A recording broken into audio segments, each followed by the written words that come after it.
Bonsoir à toutes et à tous et bienvenue sur l'espace Agora pour notre dernière conférence de la journée. Cet espace Agora, il est en partenariat avec la Banque Populaire Auvergne-Rhône-Alpes et sa filiale, la BTE, la Banque de la Transition énergétique, qui vous a préparé donc un programme de conférence que vous pouvez retrouver sur les petites chaises blanches. Et n'hésitez pas donc à vous emparer de ce document pour pouvoir savoir ce qui vous attend demain et après-demain sur le salon, puisque je serai de retour pour animer d'autres conférences. L'idée de ce cycle de conférences, c'est de vous apporter des éclairages, des décryptages sur tous les sujets de la transition qui peuvent concerner donc les agriculteurs, avec des experts techniques, des experts financiers. Et donc, on est là pour vous partager des connaissances, des conseils et aussi pour répondre à vos questions. Donc, si vous avez des questions, gardez-les bien précieusement dans un coin de votre tête ou sur votre smartphone pour pouvoir les poser à l'issue des interventions de nos deux experts. Notre dernière conférence de la journée, elle sera dédiée à la toiture photovoltaïque, mais dans un contexte bien particulier, celui de la CUMA. Alors, qu'est-ce qu'une CUMA ? Une CUMA, c'est une coopérative d'utilisation de matériel agricole, c'est ça que ça veut dire. Et son objectif, c'est de permettre aux agriculteurs de s'entraider, de mutualiser du matériel notamment, ou encore de réaliser des projets qu'ils n'auraient pas pu mener par eux-mêmes. Et donc, c'est vraiment une démarche collective et collaborative. Alors, pour explorer ce sujet de la toiture photovoltaïque en CUMA, je suis en compagnie donc de deux experts. Christophe Alsina d'Iris Solaris, vous êtes le directeur de la BU B2B de l'entreprise. Bonjour et bienvenue. Et Lionel Godard de la FR CUMA Auvergne-Rhône-Alpes. Vous êtes l'animateur CUMA du département de la Loire. Bonjour à vous. Merci à tous les deux d'avoir répondu à notre invitation. On va commencer avec vous, Lionel. Est-ce que vous pouvez nous présenter la fédération régionale en quelques mots et en quelques chiffres, s'il vous plaît ? Le micro est ouvert. Vous n'avez plus qu'à vous lancer. Bonjour à tous. Donc, je sais pas, du coup... Il faut que vous les fassiez défiler grâce à cette petite zapette. Hop.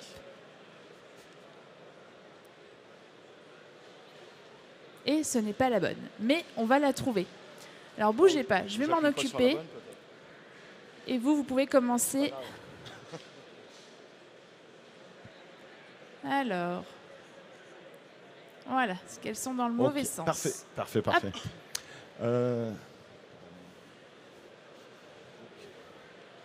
Non, c'est moi qui appuie pas sur le bon. Vous appuyez sur lequel, du coup ? Je vais vous le faire. Allez-y. Parfait. Je m'en occupe. Donc, bonjour à tous. Je vais vous présenter la Fédération régionale des CUMA. Sur notre région, Aura, il y a 1650 CUMA qui sont adhérentes dans les réseaux, ce qui représente 29 000 adhérents, donc 29 000 exploitations. Principalement, les CUMA, historiquement, c'est pour du matériel. 41 000 matériels sont possédés en CUMA, mais pas que.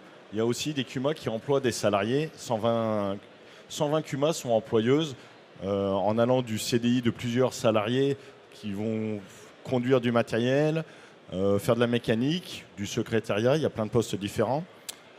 Ce qui nous concerne aussi aujourd'hui, c'est les 180 hangars qui existent à l'heure actuelle sur le territoire des CUMA.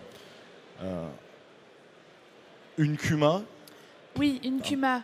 Vous allez nous dire un petit peu plus. Excusez-moi, comme je gère aussi la petite technique à côté. Vous allez nous expliquer. Moi, j'ai donné quelques éléments, quelques grandes lignes sur la CUMA, mais vous allez nous dire un petit peu plus à quoi ça sert et quels sont les ingrédients indispensables pour qu'une CUMA existe. Non, moi, j'y arrive pas. Vous n'y arrivez pas. C'est pas grave. J'ai vraiment pas de bol. Là, c'est bon ? Si, c'est bon. C'est bon, ça marche cette fois. Donc, une CUMA. Ce sont des exploitants qui sont adhérents à une coopérative, vous l'avez dit tout à l'heure, avec des règles. Chaque exploitation a une voix. Donc on est vraiment sur de la coopération pure et dure, du capital social qui est réparti entre chaque adhérent en fonction de son activité. Vous l'avez dit tout à l'heure, ce sont des projets collectifs qui permettent aux exploitations de se réaliser, ce qu'ils n'auraient pas pu faire forcément peut-être tout seul aussi.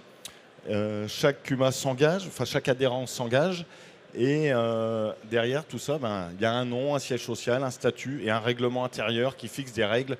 Dès qu'il y a du collectif, il faut des règles pour que ça fonctionne. Chose importante, il n'y a pas de but lucratif sur la CUMA.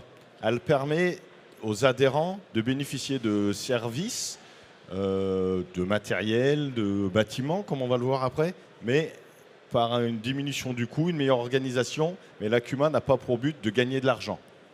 Si elle a des revenus par du photovoltaïque, par d'autres choses, ça lui permet de baisser ses coûts sur d'autres activités. Mais il n'y aura pas de répartition de résultats de la CUMA.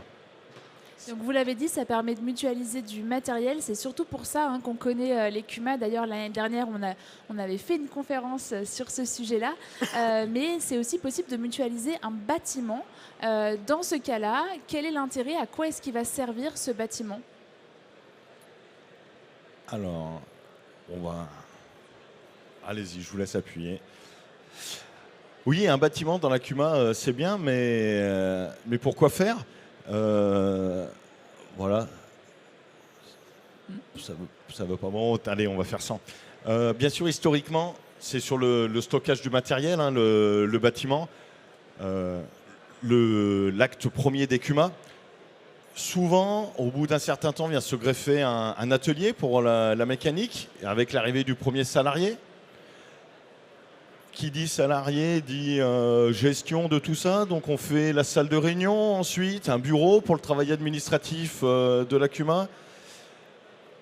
Et on peut aller encore plus loin avec le stockage du matériel des adhérents que l'on rend collectif, du séchage en grange. On a des CUMA qui sont existantes, par exemple dans le Rhône, qui font du séchage en grange. Il y en a dans l'Ain. Stockage de céréales, de fruits et légumes. Et aussi... on peut aller encore plus loin sur de la transformation, du conditionnement de produits, de l'embouteillage pour les viticulteurs. Pour tout ça, il faut un toit, c'est plus pratique. Et c'est pas que le matériel traditionnel, la charrue que l'on peut mettre à l'abri. Il y a plein de choses à faire en CUMA pour mutualiser ces coûts de matériel. Et autour de la CUMA, on a aussi, qui vient de se greffer, des plateformes de nettoyage où on peut valoriser les eaux pluviales, les plateformes pour les phytos avec les phytobacs. On peut mutualiser plein de choses grâce à la CUMA autour du bâtiment, d'un projet bâtiment. On peut aller chercher plein d'autres choses. Voilà. Mais petite précision sur ce bâtiment, est-ce que c'est un bâtiment neuf qu'on construit ou est-ce que ça peut être un bâtiment existant qu'on va utiliser pour la CUMA? Les deux. Si une CUMA trouve un agriculteur qui arrête son exploitation, qui n'est pas reprise, un bâtiment industriel, pourquoi pas, qui n'a pas de repreneur ou qui est en vente et que l'emplacement intéresse la CUMA, elle peut parfaitement acheter n'importe quel de bâtiment. Si une société, une coopérative comme une autre, elle peut acheter du foncier, de l'immobilier et après, à elle, à charge de l'occuper. Et c'est forcément un achat, ça ne peut pas être une location. Une CUMA peut aussi louer un bâtiment et après jouir de la location sans problème.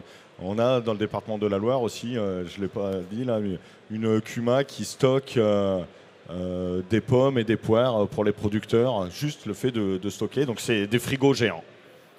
Alors comment est-ce que vous intervenez dans ce projet de bâtiment en CUMA? Quel est votre rôle et quelle aide est-ce que vous allez proposer? Alors, les meilleurs... Enfin, on va peut-être parler d'abord... Ouais, on va partir là-dessus, ok. Sur le réseau, il peut appuyer et aider les CUMA à la réflexion. Au début, on parle, par exemple, je vous disais, juste du stockage de matériel. Et en allant tirer des ficelles, on peut arriver à des bâtiments totalement différents du projet de base. Pour ça, le réseau CUMA, on a un outil qui s'appelle le DINA. C'est un diagnostic national d'accompagnement. C'est du temps d'animation du réseau qui est financé auprès des CUMA pour les aider stratégiquement dans leur choix et leur faire un plan d'action à la fin pour les guider et les accompagner. Donc on peut les accompagner sur le choix du bâtiment en recensant leurs besoins, en allant les aider sur l'économique, en faisant, comme on disait, un règlement intérieur. On a un bâtiment, c'est comme un autre matériel, comment on va l'utiliser? C'est toutes des choses qu'il faut que l'on réfléchisse avec eux en amont afin que le projet aille à son terme et qu'ensuite il fonctionne. Si on met un bâtiment en CUMA sans règles, on sait que ça ne fonctionnera pas, comme l'utilisation d'un autre matériel. Donc on va là-dessus et donc ce dispositif d'accompagnement pour nous, on l'a écrit là, c'est un accélérateur de projet. Et des fois, on part sur un projet juste de matériel et on va beaucoup plus loin en tirant les bonnes ficelles. Pour nous, c'est un enjeu pour les CUMA et c'est un accompagnement qui est presque, je ne veux pas dire gratuit pour eux, mais presque. Est-ce que vous les aidez parfois à trouver le bâtiment ? C'est-à-dire que est-ce que vous avez des cas où on vient avec un besoin, avec une idée de projet, mais on n'a pas encore le bâtiment, et est-ce que vous êtes en capacité d'accompagner là-dessus ? On ne va pas trouver le bâtiment, on n'est pas agent immobilier, mais on va les aider à leur dire ok, vous voulez un bâtiment, est-ce que vous avez déjà une idée de lieu ? Est-ce que de par les besoins, il faut qu'ils soient plutôt sur cette commune, sur celle-ci, en fonction de la circonscription de la CUMA. On va les aider à faire les choix.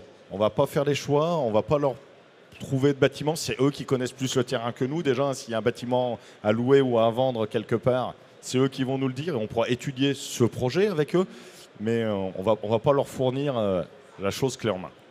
Quels sont les bénéfices alors de ce bâtiment Alors, il y a le bénéfice du meilleur entretien du matériel et du suivi du matériel. Logiquement, quand un matériel est stocké à l'abri, il vieillit mieux. On voit plus facilement aussi peut-être les pannes. Il revient. Le responsable du matériel va au bâtiment, il peut faire le tour. Voilà, on a tout cet aspect-là. On a aussi ensuite la CUMA. On l'a dit tout à l'heure, c'est une entité juridique, c'est une coopérative qui, si elle n'a pas de bâtiment, on ne sait pas ce que c'est que la CUMA, on ne sait pas où elle est. Elle n'est pas identifiée. Elle n'est pas identifiée. Dès lors qu'il y a un bâtiment, c'est un lieu réel, il y a une identité physique. On dit on va à la CUMA. Ah ben oui, on va faire la réunion à la CUMA, on va chercher le matériel à la CUMA. Sinon, on va le chercher chez un adhérent de la CUMA. C'est fédérateur d'avoir un bâtiment. Ça... C'est le lieu de rencontre, d'échange ensuite pour tous les adhérents. C'est un espace aussi pour les réunions. Des fois, une CUMA, c'est un groupe, on a dit, d'adhérents. Il peut y avoir des tensions entre les adhérents. Quand on fait la réunion chez le président, on est chez le président. Quand on fait la réunion au bâtiment de la CUMA, on est à la CUMA. Tout le monde est plus ou moins sur le même pied d'égalité. Ouais, tout le monde est un peu chez soi, finalement. Voilà, tout le monde est chez lui. Pour recevoir aussi, c'est plus pratique, un commercial de chez vous, par exemple, on va à la CUMA pour acheter un tracteur, c'est plus simple. Et ça facilite aussi ensuite derrière quand vous avez un support, si vous voulez avoir un salarié, c'est tout de suite plus simple, ne serait-ce que pour qu'il ait un vestiaire, un endroit pour manger, une douche, ça engendre derrière tout de suite pour l'emploi. Quels vont être les freins, les éventuels... peut-être les croyances qui vont limiter ou les difficultés qu'on peut rencontrer dans un projet comme ça de bâtiment en CUMA. Le bâtiment, il y a deux choses. Il y a l'aspect, il faut trouver l'endroit. Pour trouver l'endroit, il faut un lieu plus ou moins central, on le disait tout à l'heure, qui convienne à tout le monde, qui ait des bons accès, les réseaux. Et puis, une fois qu'on a trouvé la parcelle, il faut que la personne qui a le terrain, il soit d'accord pour vendre aussi. C'est pas toujours le cas. Et il faut argumenter et tout ça. Et ensuite, un bâtiment, c'est comme un salarié. Tout le monde dit que c'est cher. Il faut regarder combien ça coûte. Il faut, nous, le réseau, on peut amener un coût de revient. Leur dire, si vous faites un bâtiment, l'heure du tracteur, au lieu de vous coûter 25 €, elle vous coûtera 25,50 peut-être. Mais ça, faut le chiffrer. On est là pour ça. On est là aussi, des fois, pour aller trouver des partenaires financiers, des aides pour construire ce bâtiment. Et ensuite, on peut aussi, par le biais de vos services, leur proposer que le bâtiment ne soit pas que un toit pour protéger et faire un lieu de vie, mais qu'il soit un outil de production. Et là, ça peut baisser le coût la charge, la charge du bâtiment au CUMA. Voilà. Donc c'est les principaux freins, c'est cher, mais on ne sait pas ce qu'on va gagner et on ne sait pas en fait vraiment ce que ça va nous coûter. Et finalement, ça peut être aussi une opportunité et ça va nous permettre de faire le lien avec vous. Christophe Alsina, je rappelle que vous êtes donc le directeur de la BU B2B d'Iris Solaris. Est-ce que vous pouvez commencer par nous présenter l'entreprise et ses activités ? Oui, alors écoutez, il faut qu'on revienne. Je remets les slides d'abord. Si j'arrive.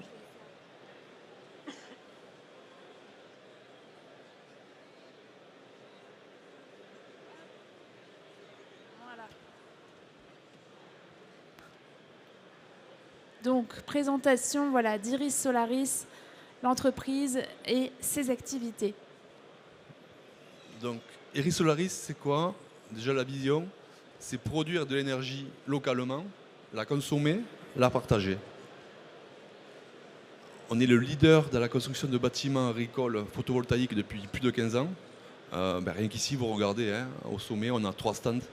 Là, en face, on en a un magnifique, un autre dans la haute halle là-bas, et un dernier sur l'autoconsommation, justement, dans le bâtiment 4.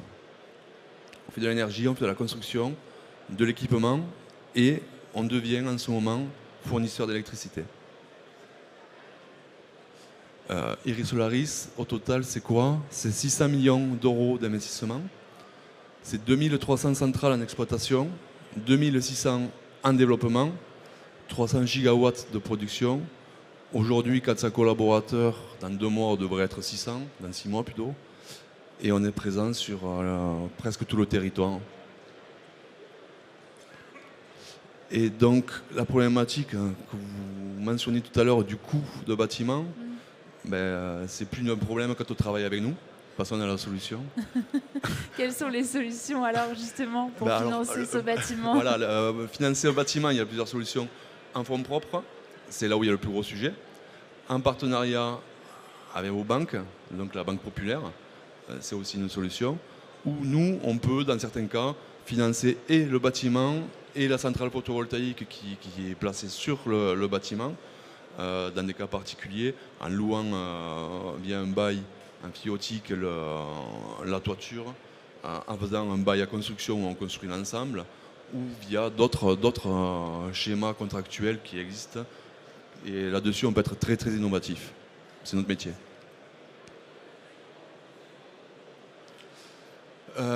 Donc là, aujourd'hui, on était là aussi pour parler d'un point particulier qui peut aider l'ECUMA et ses adhérents à choisir un projet photovoltaïque en toiture. C'est l'autoconsommation collective. L'autoconsommation collective, c'est quoi? Normalement, quand vous avez... on consomme l'électricité tous. Avant, on l'achetait à EDF. Maintenant, on peut l'acheter à d'autres fournisseurs, donc demain Iris Solaris. On peut aussi autoconsommer la production d'une centrale photovoltaïque qu'on a sur nos propres bâtiments. Ça peut être autoconsommation individuelle, quand on est le seul à autoconsommer l'énergie d'un bâtiment. Quand c'est partagé entre plusieurs consommateurs, ça devient l'autoconsommation collective. Donc forcément sur une CUMA, est-ce qu'on est forcément sur de l'autoconsommation collective dans une CUMA? Pas forcément, si la CUMA elle-même consomme toute l'énergie, c'est l'autoconsommation individuelle pratiquement. Si c'est l'ensemble des adhérents ou une partie des adhérents qui consomment sur leurs propres exploitations, ça peut être de l'autoconsommation collective. D'accord. Mais comment ça s'organise techniquement? Alors techniquement, c'est un peu compliqué. En quelques mots simples. À quelques mots, donc il y a un schéma à l'écran, là, je ne sais pas si vous le voyez. Alors déjà, il faut une centrale photovoltaïque. Bâtiment, ou ça peut être autre chose, ça peut être une ombrière, ça peut être sur une centrale au sol. On peut le faire sur tout type de projet photovoltaïque. Il faut déjà une personne morale qui est en charge de l'autoconsommation, qui organise l'autoconsommation, qui définit les clés de répartition entre les adhérents, qui peuvent être variables. Enfin, ça peut être fixé une seule fois, ça peut être variable. Qui gère les adhérents. Il y a une CUMA, il y a un projet d'autoconsommation collective, il n'y a pas forcément tous les adhérents qui vont vouloir en bénéficier, et tous ne sont pas obligés. Donc il faut créer une organisation, une personne morale, la forme juridique à voir selon les CUMA, avec les experts comptables, avec les avocats, avec les conseillers habituels sur ces sujets des CUMA. On peut aussi aider, on a nos modèles, mais bon, à définir au cas par cas. En fait, il faut définir des statuts qui s'appliquent et nous on s'adapte. Et quels sont les avantages de l'autoconsommation collective? Déjà, c'est vert, c'est énergie verte. 2, le prix, parce qu'on est moins cher qu'EDF. C'est de l'autoconsommation qui vient d'une centrale qui nous appartient, ou qui appartient à la CUMA. Ça permet d'avoir des prix d'énergie compétitifs. Aujourd'hui, il faut se dire l'énergie solaire est l'énergie la moins chère de toutes, sur toutes les autres technologies d'électricité qui existent. Donc c'est intéressant d'avoir une centrale photovoltaïque. Donc le coût, et puis c'est notre électricité, on est indépendant. Je crois qu'on a un slide là-dessus. Voilà. Et pour la CUMA, ben, ça facilite l'acceptabilité par rapport au modèle sociétal, communautaire, ça décarbonise, ça va c'est dans le sens aujourd'hui.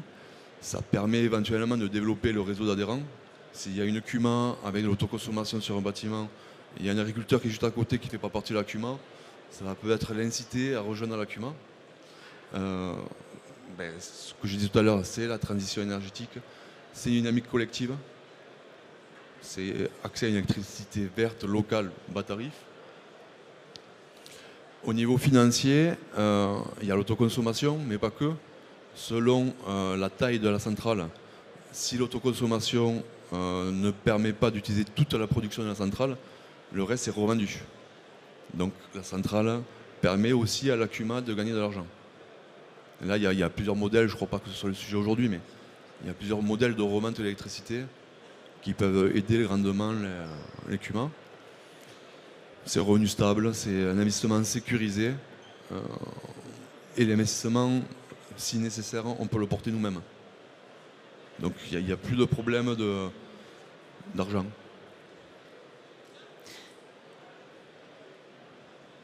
Merci beaucoup.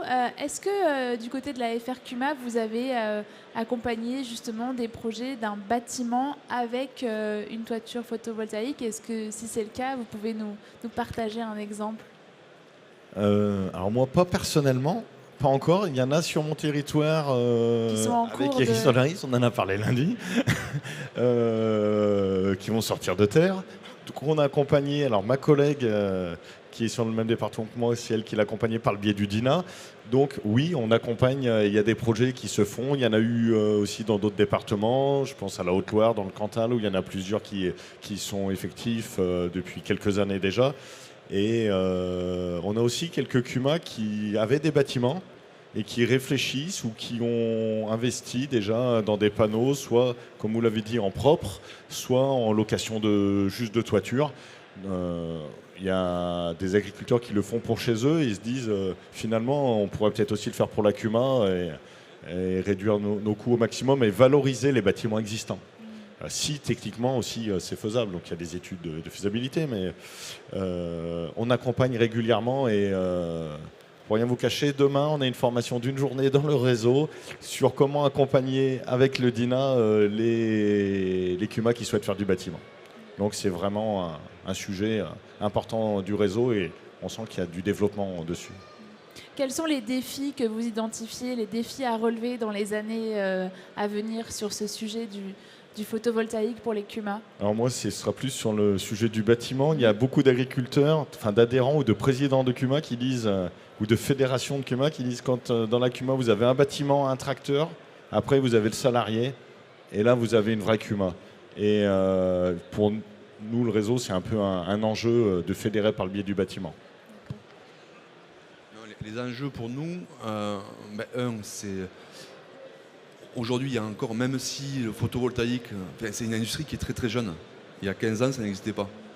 Il y a 15 ans, quand on parlait renouvelable, c'était l'éolien. Le photovoltaïque, c'est neuf, donc c'est une industrie jeune qui monte à puissance, qui va continuer à grandir, à prendre la maturité. Donc on peut avoir de temps en temps des bugs de jeunesse, je vais dire, mais ça accompagne cette croissance. Accompagner la croissance et la reconnaissance par les acteurs, par exemple ici les CUMA, les agriculteurs qui nous reconnaissent et qui ne voient pas. Enfin, là on voit ici le principal énergéticien de France, il n'est pas là aujourd'hui. Nous on y est. Donc c'est le futur. EDF va lentement continuer à perdre des parts de marché.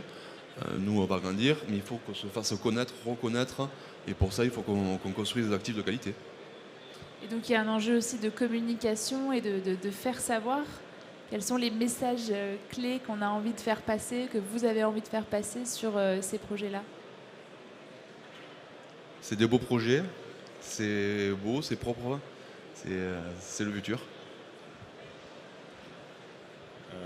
Nous, le message, ce qu'on fait, ce qu'on va continuer de faire, c'est de faire du témoignage de ceux qui ont fait, en disant ben, c'est possible, on l'a fait chez nous, c'est reproductible chez vous, donc allez-y, essayez de vous lancer, quoi.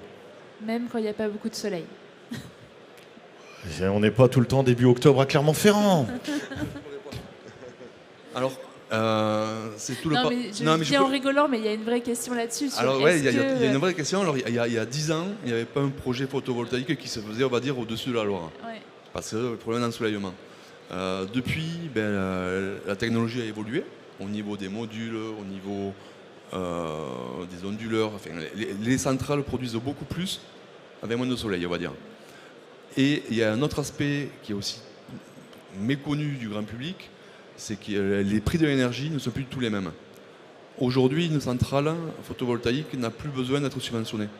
Jusqu'à maintenant, c'était subventionné. Il y a l'État, via EDF, qui rachetait l'énergie à un prix qui permettait de financer et de construire les centrales. Aujourd'hui, c'est plus nécessaire. On peut aller vendre directement l'électricité sur les marchés en étant rentable. Donc on peut, et de ce fait, on peut construire au-dessus de la Loire. On peut même construire des centrales en Allemagne du Nord. Merci, merci beaucoup pour vos interventions. Alors, ce que je vous propose, c'est qu'on se tourne vers notre public. Ah oui, on peut applaudir. Je voyais un monsieur qui voulait applaudir. Nous, on aime bien les applaudissements. Mais on va se tourner vers vous, pas que pour recueillir des applaudissements, mais aussi pour recueillir vos questions. Donc, si vous souhaitez réagir aux propos de nos experts, poser une question ou témoigner éventuellement de ce que vous avez fait, de ce que vous avez mis en place, n'hésitez pas, je vais venir vers vous avec le micro. Donc, il vous suffit de faire un petit geste de la main et je viens vers vous pour vous amener le micro. Ne soyez pas timide. Il en faut un pour commencer. Voilà, notre courageux, il est là. Merci, monsieur. Oui, je suis à la retraite, donc je ne suis plus adhérente de CUMA, mais ça gravite autour de nous, les jeunes aussi y sont. Ce que je voulais savoir, c'est dans quelle proportion une CUMA a le droit de financer sur le toit le photovoltaïque et engrancher directement les revenus de la vente si ce n'est pas autoconsommé, par exemple. Alors, Parce que normalement, les exploitants, il fallait qu'on fasse une SARL pour la location des bâtiments. Aujourd'hui, qu'est-ce qu'il en est en CUMA? Le réseau CUMA a œuvré en ce sens et ça fait, je crois, alors 2 ans que les CUMA ont le droit d'être productrices d'énergie verte, que ce soit par de la méthanisation, vente de gaz ou d'électricité, ou par du solaire. Donc aujourd'hui, il n'y a plus besoin de créer de société annexe. Les CUMA ont tout à fait le droit d'être productrices d'énergie verte.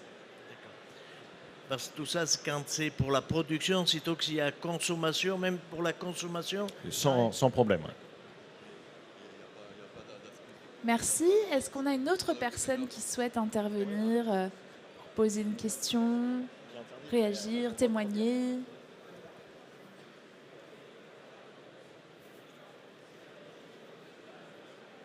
Non? C'est que vous voulez aller à l'apéro? Ah non. C'est l'histoire de jouer le jeu. Alors, quand c'est dans l'autoconsommation et si vous êtes producteur, est-ce que vous avez le droit de vendre l'électricité au prix où vous voulez? C'est-à-dire, quand on vend à EDF, on a un prix fixe. Quand c'est Iris Solaris, elle le vend sur le marché avec un prix différent. Et vous, si vous êtes producteur et que vous vendez à vos adhérents, vous pouvez le vendre en faisant un peu plus, un peu moins de bénéfices? Je pense que c'est la même question si c'est la CUMA qui vend ou si c'est Iris Solaris. Le marché est libre, donc c'est le producteur va choisir son prix de revente qui va être, dans la mesure du possible, supérieur à celui du marché de base racheté à 11 centimes aujourd'hui, et pour avoir un revenu, on va dire, supplémentaire pour la CUMA afin de baisser ses charges, et moins cher que le prix du marché de base du fournisseur historique pour en faire bénéficier ses adhérents. Oui. Le but de la CUMA, c'est pas de faire des bénéfices. C'est à le répartir entre ses membres. Donc comme le prix de revient est en dessous, on fait du bénéfice quoi, quand on met sur les toits. Quand on le vend 10 euros à EDF, nous il nous revient à 5 euros. Quoi. Donc est-ce que vous facturez 5 euros à vos adhérents ou 10 euros pour avoir votre bénéfice? Le premier chose, aujourd'hui on n'en a pas qui y font, donc je ne sais pas comment ils feront à l'avenir. La seule chose qu'il faut dire, c'est que la CUMA déjà, elle est obligée, elle n'aura pas le droit de vendre à perte. Donc il faut faire exactement son coût de revient. Et le but de la CUMA, c'est aussi de sécuriser l'activité, voire des charges qui vont arriver par la suite. S'il y a ce que je disais tout à l'heure, s'il y a un bénéfice sur cette activité, la CUMA pourra se permettre, par exemple sur l'heure du tracteur, de baisser ce coût-là pour faire profiter les adhérents par un autre biais à la fin de réguler. Ça, c'est, on va dire, de la gestion interne et comptable de la CUMA, quoi. Je pense pas avoir dit de bêtises. Moi, j'ai une question. Est-ce que, du coup, la CUMA joue le rôle de la personne morale organisatrice ou il faut quand même créer une structure dédiée qui va gérer ces flux au niveau de la boucle d'autoconso collective? Alors, en prévision de cette intervention, on a posé la question à notre service juridique national qui nous a dit que la CUMA n'a pas besoin de créer d'autres structures. C'est juste une labellisation, entre guillemets, enfin à l'acte, qu'elle aura cette fonction aussi à l'avenir. Bonjour, merci pour la présentation très intéressante. J'avais une question pour Iris Solaris, plutôt par rapport au financement des centrales. Aujourd'hui, les banques sont frileuses, elles sont habituées au tarif EDF obligation d'achat. Comment, une fois que vous avez sécurisé vos contrats avec les adhérents de la CUMA ou avec la CUMA, vous arrivez à vendre le projet aux banques, justement pour lever la dette nécessaire au financement de vos projets? Alors, les banques, ça ne leur change pas grand-chose, parce que le projet est rentable par lui-même. Il y a une partie d'autoconsommation, et dans la majorité des cas, il y a plus que de l'autoconsommation. Donc il y a la revente de l'énergie sur le marché, ou via les tarifs comme avant, les guichets ouverts, on va dire. Donc pour les banques, ça ne change pas grand-chose. Plutôt favorable. Ça peut être plus favorable, oui. Oui, aujourd'hui, pour répondre au niveau des banques, on a effectivement, on regarde ces dossiers d'autoconso collectif, puisque à partir du moment où on reste dans cette boucle-là, on va déterminer les prix, entre guillemets, de gré à gré, pour que ce soit dans un rapport gagnant-gagnant. Et dans tous les cas, s'il y a de la revente, on a une porte de sortie. Donc en fait, on sécurise le BP. Donc pour nous, il n'y a pas de risque, il n'y a pas plus de risque dans ce cadre-là que dans un autre. Et c'est beaucoup plus vertueux pour l'ensemble de la communauté, entre guillemets, de cette boucle d'autoconso collective. Merci. Quelqu'un d'autre? On a encore quelques minutes, donc si vous voulez profiter de la présence des experts pour poser une question ou intervenir, allez-y.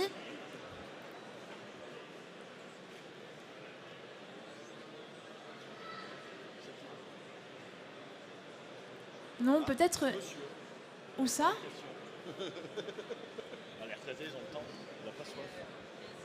Non, mais je ne veux pas monopoliser, c'est pour le débat. Hein, parce que vous faites des contrats sur combien de temps? Comme EDF, sur 20 ans Normalement sur 20 ans. Après, c'est flexible, ça peut aller de 10, 12 jusqu'à 30 ans. Parce que je ne suis pas d'accord avec le raisonnement. Quand on met sur les toits avec EDF, le Crédit Agricole, il n'a aucun souci, puisqu'il n'a qu'à prendre la revente que fait EDF. Quand c'est avec un interlocuteur privé, s'il fait faillite, je m'excuse, hein, je ne veux pas vous... c'est plus dangereux, quoi. Oui, mais ça ne change rien. Il y a toujours, là, il y a de l'autoconsommation passée à des adhérents de CUMA. S'ils ne sont plus là, on revend la production sur le marché. Enfin, ou à EDF via le tarif. C'est pour ça. Oui, alors pardon. C'est pas une question, mais c'est juste une petite remarque ou un complément pour la CUMA. Je suis président de CUMA et faire attention quand les PLU sont en train d'être modifiés, que les zones agricoles soient bien marquées, constructibles, pour les CUMA aussi. On est d'accord. Oui, parce qu'une zone agricole simple, il n'y a pas possibilité pour une CUMA de construire un bâtiment.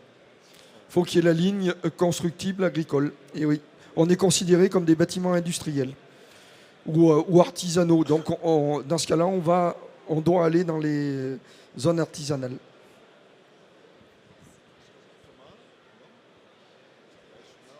Effectivement, sur les zones de constructibilité, les zones agricoles sont des zones protégées par nature et seule une activité agricole peut être éligible à un certificat d'urbanisme sur ces zones.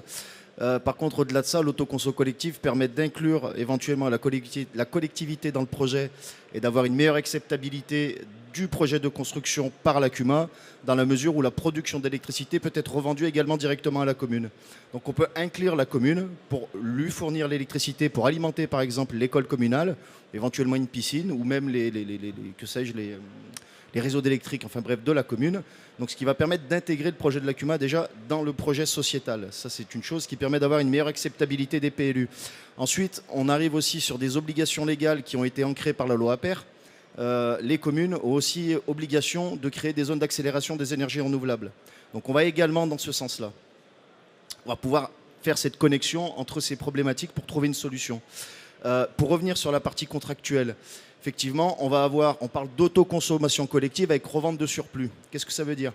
Ça veut dire qu'on a effectivement un contrat de rachat avec EDF-OA qui va nous sécuriser un BP pour nos amis banquiers, où là, on va analyser le projet en mode dégradé. Donc, on a cette rentabilité qui existe. Donc, on a un projet qui est rentable sur cette durée.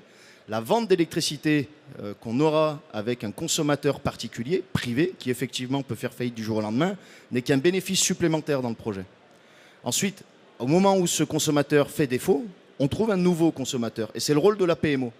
La PMO a charge de mettre d'accord les producteurs et les consommateurs, de garantir que le producteur fournit un volume d'électricité et que le consommateur ait ce volume d'électricité. Donc charge à la PMO de trouver le remplaçant pour consommer cette électricité qui serait normalement revendue à un tarif dégradé, qui tout de même fait fonctionner un BP. Donc l'opération sur la durée reste rentable avec le tarif minimum de DFOA. C'est un filet de sécurité dans le projet, ce qui permet aux banques de financer le projet. Ensuite, la PMO a tout intérêt à trouver un nouveau consommateur, puisque cette structure PMO n'est rémunérée que sur le flux d'électricité. Donc s'il n'y a pas de consommateur, elle ne gagne pas d'argent. Il n'y a pas de durée d'obligation. Quand on parle de contrat, on a un contrat sur 20 ans avec EDF-OA pour la vente d'électricité. Par contre, avec notre consommateur, on a un contrat qui se rompt à tout moment. Il n'y a pas d'obligation. Il y a une dédite d'un certain nombre de jours pour permettre à la PMO de se retourner et de trouver un nouveau consommateur. Mais il y a une liberté pour le consommateur de se désengager à tout moment.